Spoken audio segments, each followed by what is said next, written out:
The sky turned angry. It was a canvas of fire, painted with the strokes of a dying civilization. Sirens wailed, a chorus of despair drowned out by the thunder of detonations. Then, silence. A heavy, suffocating silence that settled over the land like a shroud. The world as we knew it was gone, consumed by a storm of nuclear fire. The cities, once monuments to human achievement, were now tombs of steel and concrete.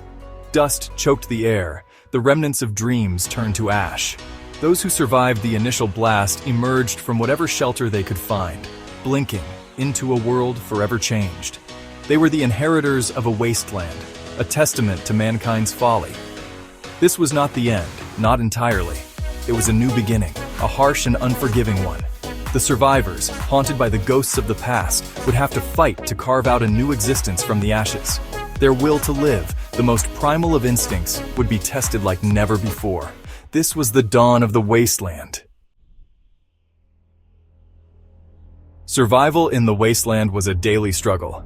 The basics of life, once taken for granted, were now precious and scarce. Clean water was a luxury, found only in pockets untouched by radiation or fiercely guarded by those who controlled the few remaining sources. Food was scarce, scavenged from the ruins or painstakingly cultivated in irradiated soil. The sun beat down mercilessly, baking the earth and turning the wasteland into an unforgiving furnace. At night, the temperature plummeted, chilling survivors to the bone. Shelter, often little more than crumbling buildings or makeshift hovels, offered meager protection from the elements and the dangers that lurked in the shadows. For it was not just the environment that posed a threat. The very creatures of the world had been twisted by the radiation, transformed into monstrous caricatures of their former selves. Feral ghouls, once human, now craved living flesh. Giant mutated insects stalked the ruins, their exoskeletons gleaming ominously in the dim light. Survival in this new world was a matter of constant vigilance, a desperate gamble against the odds.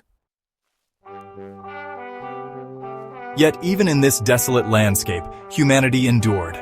Scattered groups of survivors, drawn together by necessity and a flicker of hope, began to form communities. They rebuilt, salvaged, and adapted. The ruins of the old world became the foundations of the new. Some sought refuge in the vaults, great underground bunkers designed to weather the nuclear storm. These self-contained societies, sealed away from the horrors of the wasteland, offered a glimmer of the old world. But they were not without their own dangers and complexities, often becoming microcosms of the same societal issues that had led to the apocalypse. Trade routes emerged, connecting settlements and fostering a sense of fragile interdependence. New economies arose, based on bartering and the exchange of essential goods. The wasteland, once a symbol of utter destruction, was slowly being reshaped by the resilient spirit of humanity. You know, in this strange new world, the remnants of the past have taken on an almost mythical quality. It's kind of funny, isn't it?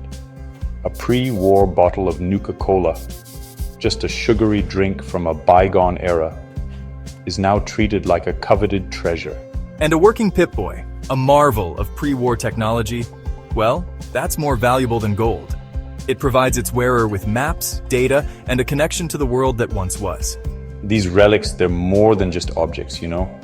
They're like little reminders of a time before the bombs fell. Tangible connections to a world we lost, but also maybe to a world we can rebuild. Yet they also serve as cautionary tales. These artifacts remind us of the hubris that led to mankind's downfall. The wasteland is full of contradictions. It's a place where beauty and horror coexist in this uneasy harmony. Yeah, like sunsets over irradiated plains, stunningly beautiful, but don't forget there's always something mutated, lurking in the shadows. It's strange, but there's a haunting poetry to this broken world, a sense of loss, sure, but also potential. The wasteland tests you. Out here, morality is fluid. Survival demands choices you never imagined. Do you help a stranger risking your life, or do you hoard, ensuring your survival at their expense? Even in darkness, humanity's spark endures. Small acts of kindness shine through the ruins. The wasteland proves the resilience of the human spirit. Hope survives, even in destruction. As long as we dream of a better tomorrow, there's hope, a spark in the darkness.